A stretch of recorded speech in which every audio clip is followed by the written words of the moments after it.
Então, olá a todos e sejam muito bem-vindos a mais um vídeo aqui no canal.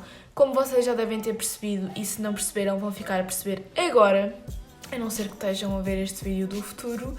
Esta semana eu vou publicar vídeo segunda, quarta e sexta e vão ser vídeos dedicados a apresentações, a trabalhos, tudo neste sentido. Portanto, 3 temas diferentes que vos vão ajudar a fazer trabalhos. Sabem que isto é muito virado mais para o secundário, eu ainda não estou na faculdade para saber como é que a dinâmica de trabalhos vai mudar, mas eu acho de facto que estas dicas vos podem ajudar muito e que vão servir para vários anos diferentes. E apesar de eu dar obviamente aquelas dicas básicas que uma pessoa supostamente já deve saber e aplicar nos seus trabalhos, eu neste vídeo em específico acho que tenho aqui várias ferramentas aqui no meu guião no computador que eu acho que pelo menos uma delas vocês ainda não conhecem e que de facto vos vão ajudar as vossas pesquisas. Mas pronto, sem enrolar mais, vamos lá então começar. Não se esqueçam é de subscrever aqui abaixo ao canal, deixar um like neste vídeo e ativar o sininho das notificações para não perderem nenhum vídeo novo.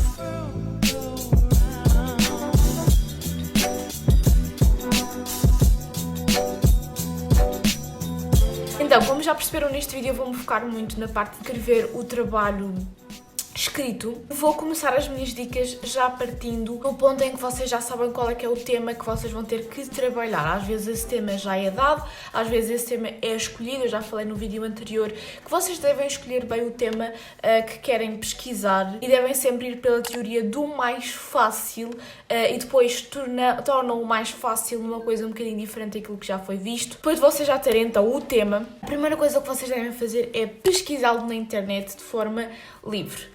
Perceberem e irem reunindo informações sobre o trabalho que vocês vão ter que realizar.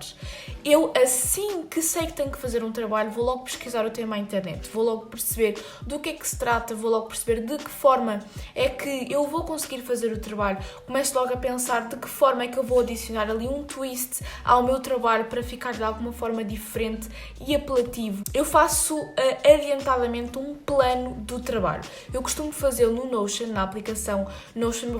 Vocês podem pegar uma folha de papel, podem pegar num documento Word, podem ir fazendo este plano do trabalho. O que é que eu escrevo lá?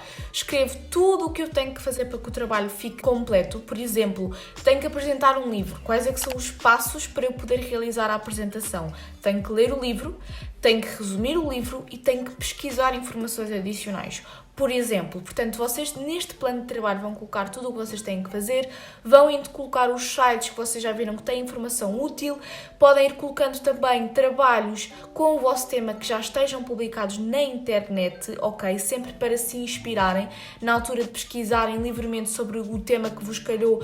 É importante vocês verem se já existem trabalhos do género para se poderem inspirar, nunca obviamente para copiarem. Existem inúmeros sites que já têm trabalhos feitos por outras pessoas. Há um que acho que é mesmo trabalhos feitos, há outro que é o SlideShare, pronto, aqueles que são muito conhecidos, o Scribd, há um que eu gosto muito que é o Sudoku.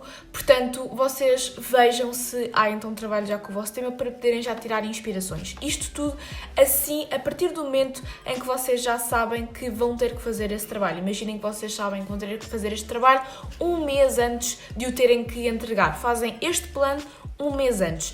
Isto porque para já se irem organizando e saber quanto tempo é que precisam para fazer o vosso trabalho. Imaginem que depois de fazerem todo este plano, vocês calculam que isto vai-vos dar 2 semanas de trabalho, se quiserem fazer as coisas com calma.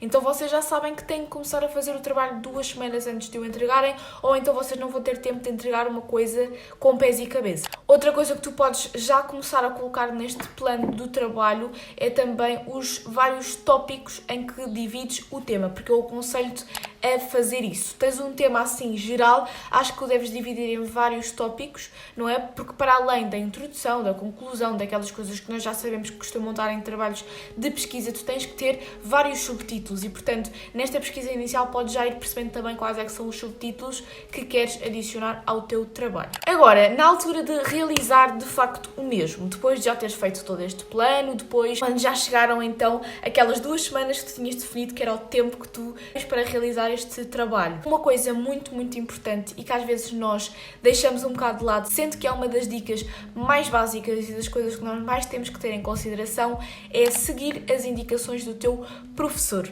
ou da tua escola. Porque às vezes já há certas pré-definições que o professor gosta de ter no trabalho e tu tens que as cumprir, ou então vais ter coisas descontadas. Eu sei que às vezes nós temos muito a tendência de fazer as coisas como nós estamos habituados, à nossa maneira, mas se o professor já te deixa indicações específicas, tens que as seguir. Por exemplo, tipo de letra, fonte, espaçamento, como é que ele quer que faças a capa, o que é que ele quer que tenhas no trabalho, para das coisas básicas, introdução, conclusão, etc. Tens que ter essas informações em conta. E quando chegares ao final do trabalho e tiveres que o rever, também tens que prestar atenção a ver se realmente colocaste tudo direitinho como o teu professor quer. A ajuda dele também pode ser muito importante, portanto, se ele te der abertura para isso durante o trabalho, se tiveres alguma dificuldade, alguma dúvida, não hesites em contactar o teu professor para que ele te ajude a perceber exatamente como é que deves fazer o trabalho, porque às vezes isso leva-te a não cometeres erros que terias cometido se não tivesses pedido ajuda. Vamos então agora à altura em que vais pesquisar as informações de facto para adicionares ao teu trabalho. Tu já fizeste uma escolha prévia de sites, mas agora é importante então que tu tenhas critério a escolher aqueles que tu vais retirar informação, porque nós sabemos que nem tudo são informações fidedignas, e eu tenho aqui algumas dicas que te vão ajudar a perceber de facto se os sites de que estás a retirar informações são ou não fidedignos. Vê sempre se as informações desse site têm ou não fonte. Às vezes está no final, às vezes está durante o próprio texto, mas se não tiver fonte, se não for uma fonte oficial, desconfia e prefere sempre os sites que tu tens a certeza que têm uma informação verdadeira. Prefere sites em português, prefere sites que tenham como endereço .edu, .gov ou .org, porque normalmente são mais fidedignos do que os outros. Se quiseres usar a Wikipédia, usa antes a sua bibliografia, portanto, em qualquer artigo da Wikipédia, normalmente há os sites, os livros, onde a pessoa que escreveu aquele artigo foi retirar aquelas informações, porque para quem não sabe, a Wikipédia é um conjunto de artigos que qualquer pessoa pode escrever, portanto, qualquer pessoa pode inventar para ali o que quiser. E, portanto, se quiseres usar a Wikipédia, ao menos usa de forma inteligente e vai aos sites e aos sítios onde a pessoa tirou as informações para escrever aquilo. Outra dica que eu te dou para utilizares informações mais fidedignas é utilizares a ferramenta do Google que se chama Google Académico. Se tu pesquisares qualquer assunto no Google Académico, aquilo que te vai aparecer são apenas artigos académicos. Portanto, trabalhos também feitos por pessoas, trabalhos de instituições oficiais, investigações, coisas que de facto te podem ajudar. Outra coisa, deem sempre prioridade também às informações com datas mais recentes. Às vezes, ao longo dos anos, as coisas mudam, portanto, deem sempre prioridade àquelas informações que têm a data mais recente, se estiverem em dúvida de colocar uma coisa ou outra. Também tenho aqui mais uma dica que te pode ajudar na altura da pesquisa. Não tem exatamente a ver com as informações fidedignas, mas são duas extensões do Google Chrome que eu até acho que já falei aqui no meu canal, mas que te podem ajudar então nesta altura das pesquisas. Uma delas é o Viva Highlighter, que basicamente é uma extensão que te permite sublinhar as informações mais importantes dos sites que tu estás a pesquisar, e as coisas que tu sublinhas ficam guardadas naquela extensão, portanto tu até podes criar pastas e colocar lá todas as informações que tu estás a sublinhar.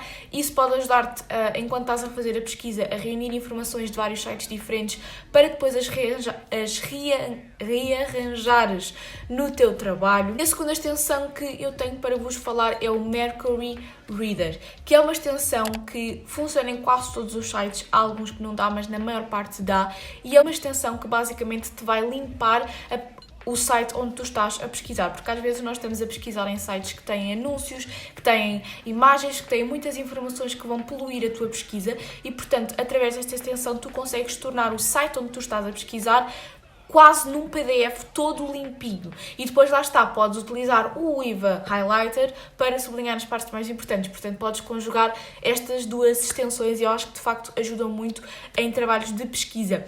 Como eu já disse, eu utilizo muito o Notion para ir retirando as informações do trabalho e realizar um plano, portanto é outra aplicação que eu vos aconselho a ter enquanto estão a pesquisar trabalhos. No entanto, isso já vai do vosso critério, porque eu normalmente faço já uma estrutura do trabalho no Notion e depois passo o trabalho para o sítio onde eu vou realizar, quer seja esse sítio o Word, o Canva, o Google Docs. Obviamente, quando estiveres a escrever o corpo do trabalho, deves mudar as informações que lá estão. Tem várias formas de o fazer. Há até uma ferramenta online que é o Paraphraser, eu não sei se estou a dizer isto bem, que vocês podem utilizar, em que vocês colam lá um texto e ele reformula o texto por outras palavras. Se isto é uma coisa que vocês têm muita dificuldade em fazer, no entanto, esta ferramenta é brasileira, portanto têm que ter atenção a isso, porque às vezes ele vai alterar o texto para o português do Brasil. Também há uma em português, só que eu acho que aquilo não funciona nada bem, pelo menos das vezes que eu utilizei não consegui utilizar bem, mas é o rewriter.pt, qualquer coisa assim. O ideal é mesmo vocês fazerem por vocês próprios,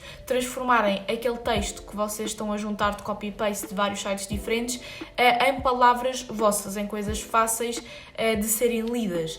Utiliza uma linguagem clara, não utilizes palavras muito caras, não utilizes coisas que tu não sabes o que significam. Às vezes mais vale ter um texto claro, limpo, bem feito, do que estares ali a pôr-te com muitos palavreados que nem tu próprio depois sabes aquilo que significa. Gosto de pensar, quando estou a fazer trabalhos de pesquisa, que aquilo que eu estou a fazer é quase como um resumo da matéria, como se eu estivesse a estudar o tema, e tecnicamente estou, como se eu estivesse a estudar o tema que me foi atribuído e estivesse a fazer um resumo acerca daquele tema. Não gosto de pensar em coisas muito formais, portanto, de facto, não tentem ser muito formais e usar palavras que vocês não conhecem, porque isso só vos vai confundir mais. Outra forma de escreverem por outras palavras aquilo que vocês estão a fazer, copy-paste, é utilizarem sinónimos. E se vocês estiverem a fazer o vosso trabalho através do Word, o próprio Word tem esta opção de vocês verem sinónimos daquela palavra ou de uma expressão que vocês estão a utilizar. Portanto, utilizem sinónimos. Se não estiverem a fazer o trabalho através do Word, podem sempre pesquisar na internet sinónimos daquilo que vocês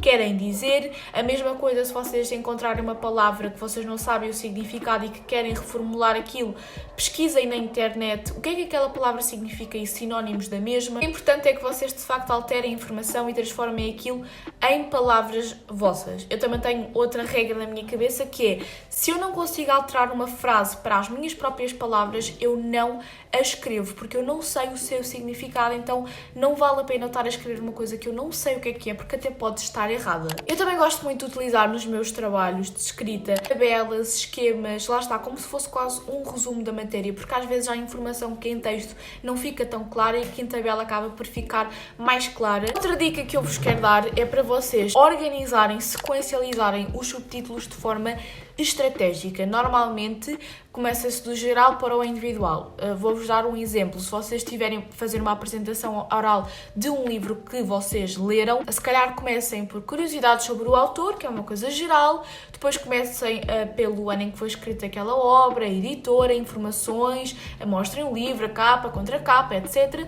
Depois, se calhar, vão para a história geral da obra, depois, se calhar, afunilam para as personagens, depois, estão a entender? Façam assim as coisas do geral para o particular. Façam com que o vosso trabalho tenha uma ordem que faça de facto sentido. Normalmente deixo a introdução e a conclusão para o final do trabalho, e é importante que vocês de facto invistam na introdução e na conclusão, que eu acho que é uma coisa que às vezes as pessoas nem ligam muito, mas é de facto importante, e vocês têm que saber fazer boas introduções e boas conclusões. Conclusão: o que é que aprendeste com este trabalho? Podes sempre inventar, caso não tenhas aprendido de facto nada. Introdução: aquilo que tu vais falar neste trabalho, podes até dizer porque é que escolheste este tema e não outro, coisas do género. A introdução deve obviamente prender a atenção de quem está a ler. Pensem que estão, por exemplo, a fazer um artigo de jornal, obviamente que as primeiras linhas têm que prender a atenção de quem vai ler para querer continuar a ler a notícia. E a conclusão, por outro lado, tem que fechar bem o vosso trabalho e não parecer que ficou tudo em aberto. Depois chegou a altura então de reveres o teu trabalho. Há um site que é o Plagium, que te ajuda a ver se a informação que tu colocaste no trabalho está de facto escrita por outras palavras ou não. Portanto, basicamente vocês colocam lá o vosso trabalho e ela vai pesquisar os sites que têm informação parecida ao vosso.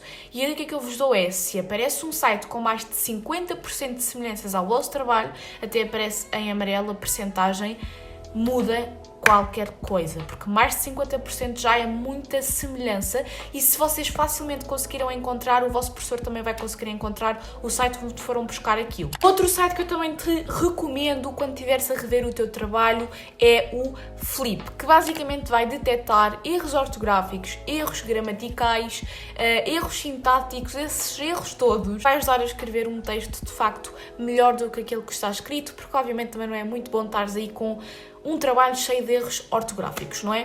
A última dica que eu te dou já foi uma dica que eu dei no vídeo que fiz sobre trabalhos de grupo, que é de facto adicionar sempre uma coisa diferente ao trabalho. Em trabalhos de pesquisa isso é um bocadinho difícil de fazer, adicionar esse twist. No entanto, se tu tiveres a oportunidade, se tu não tiveres aquelas indicações rígidas do professor, podes sempre fazer o trabalho de uma forma diferente. Por exemplo, no Canva tu tens vários templates que acabam por tornar o teu trabalho mais apelativo e eu sei que é apenas um trabalho de pesquisa, não é já uma apresentação oral, não é um PowerPoint, mas já ajuda a dar uma coisa diferente ao vosso trabalho, percebem? A fazer com que ele se destaque de alguma forma. Se não, se calhar faz pelo menos a capa lá no Canva, que já dá outro ar completamente diferente ao teu trabalho. Também existem na internet, obviamente, templates para o Word e não sei se para o Docs também, mas talvez existam, portanto também podem pesquisar se há alguma coisa apelativa diferente que vocês possam fazer nessas aplicações. E pronto, malta, acho que vamos ficar por aqui. Eu espero muito que vocês tenham gostado deste vídeo. Se têm mais dicas para dar a quem está a assisti-lo, por favor. E eu acabei de ficar sem bateria na câmera, portanto vou-me despedir de vocês assim mesmo. Espero que tenham gostado e vemo-nos na sexta-feira. Tchau!